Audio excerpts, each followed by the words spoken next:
Before the jackpot, Abraham Lee Shakespeare lived around Lakeland, Florida, taking whatever work he could find. He unloaded trucks, swept floors, and accepted temporary labor jobs wherever they were available.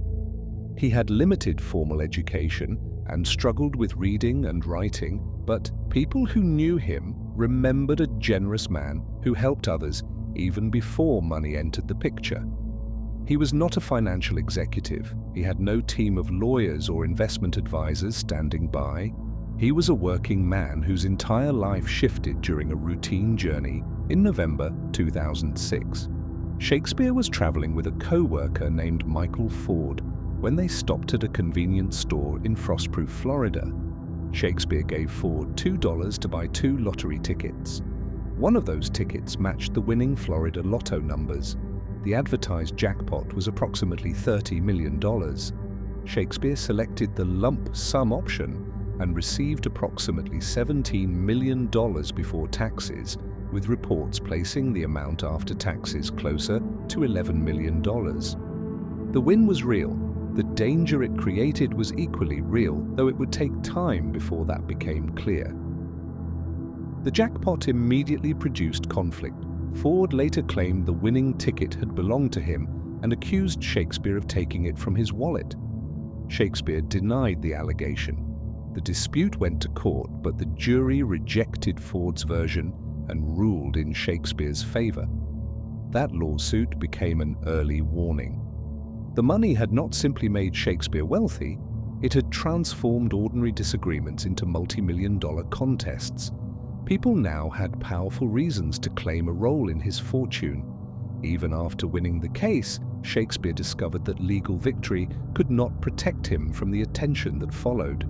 He purchased a large home in a gated community, yet reports described him remaining relatively modest compared with many jackpot winners. He bought a Nissan Altima and a Rolex watch from a pawn shop rather than building a highly public luxury lifestyle. His generosity, however, became widely known. Friends, relatives, acquaintances, and strangers approached him for money. Some asked for small loans, others sought large investments or gifts. Shakespeare reportedly financed homes and provided financial help to many people, but loans were not always repaid. Requests continued, and gratitude sometimes disappeared as soon as the money did. Friends recalled him expressing regret about the jackpot. One widely reported statement attributed to him was that he might have been better off broke.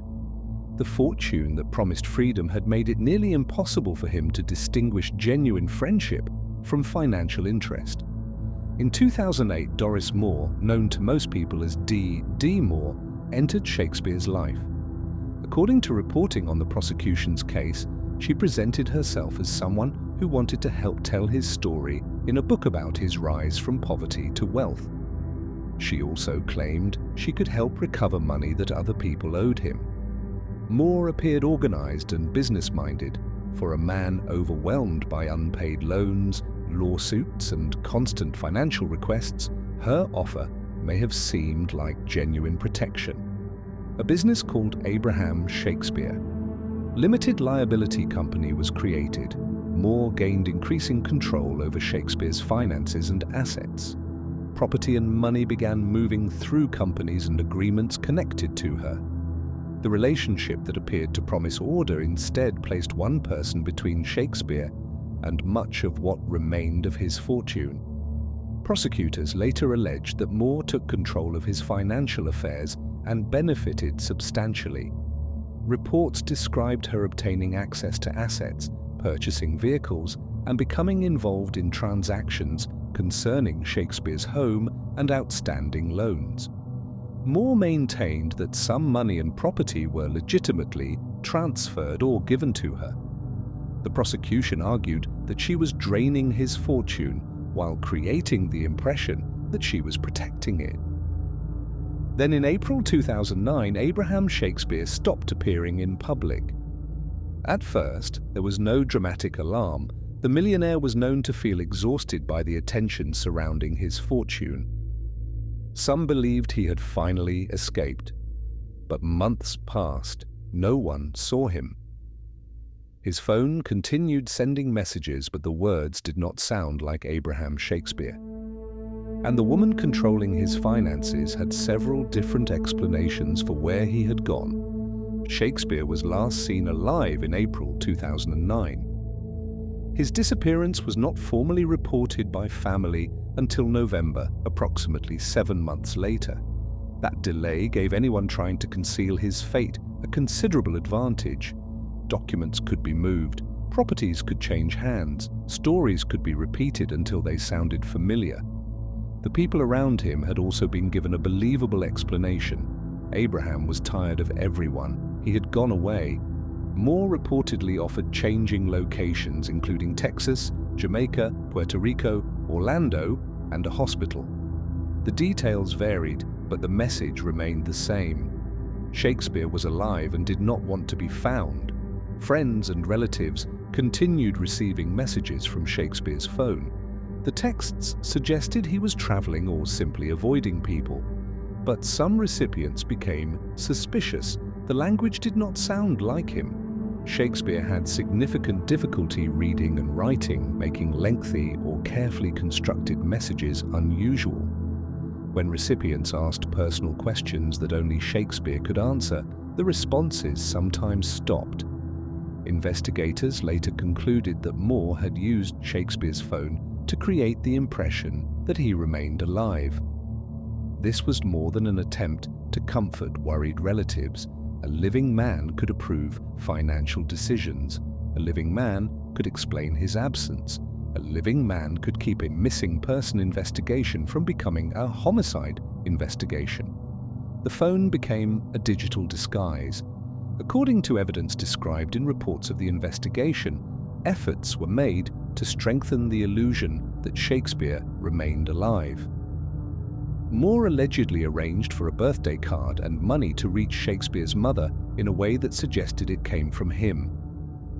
She was also accused of offering the mother of one of Shakespeare's sons a house if she would tell investigators that she had recently seen him.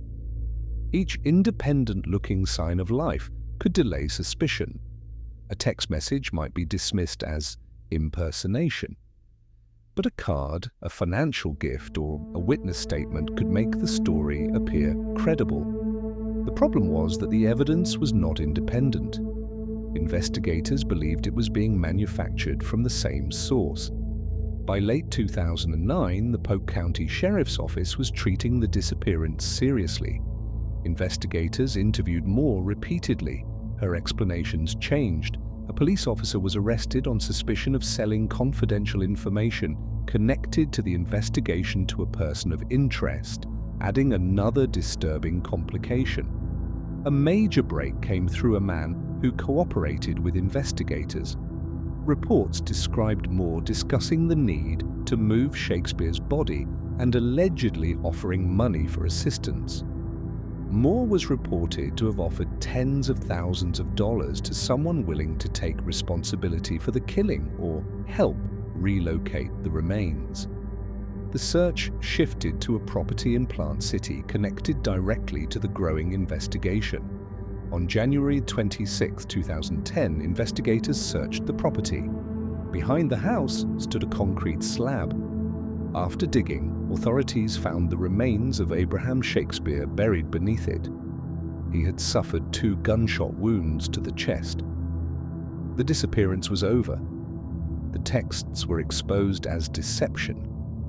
The man who had supposedly escaped everyone asking for his money had never escaped at all.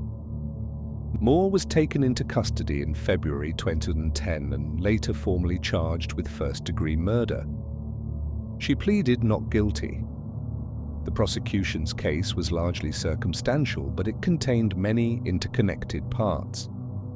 Her control over Shakespeare's finances, his body buried at a property linked to her, texts sent from his phone after his death, changing stories about his location, efforts to create false evidence that he remained alive, attempts to persuade others to move the body or accept blame, and financial benefits obtained after Shakespeare disappeared.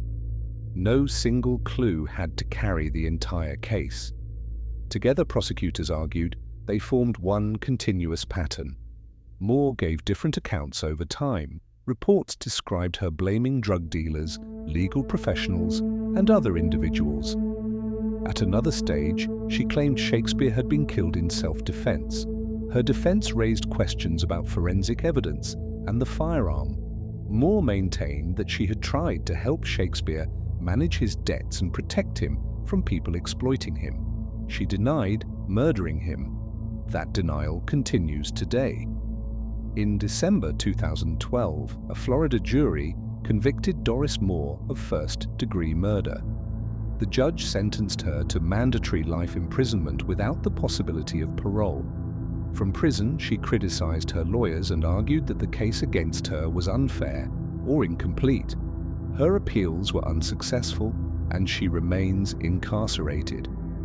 In an ABC News report published in April 2025, Moore again maintained her innocence and sought a new trial. Her continuing denial does not overturn the conviction. A claim of innocence is not the same as exoneration. No court has reversed the jury's verdict. Shakespeare's story is often described as an example of a lottery curse. That phrase can make the tragedy sound supernatural. There was nothing supernatural about what happened. His fortune made him visible. His generosity made him approachable. Limited financial experience made him vulnerable. The constant requests weakened his ability to identify genuine help. The danger did not come from the ticket itself. It came from human behavior surrounding sudden wealth. When Abraham Shakespeare won the lottery, strangers began looking at him differently. Some saw a generous friend, some saw an opportunity. Then Dee Dee Moore appeared with an offer to organize his story, recover his loans, and protect his fortune. Instead, the woman who gained control of his financial world was later convicted of murdering him. After Shakespeare vanished, his phone kept speaking. But the real Abraham Shakespeare was already buried beneath concrete. This case is remembered because of the jackpot. But its central tragedy is not that a rich man lost his money. It is that a vulnerable and generous person became surrounded by relationships whose true motives were impossible to see until it was far too late. If you found this investigation valuable, subscribe to Mysterious Crime, like this video, share it with someone who loves documentaries, and turn on notifications so you never miss our next investigation.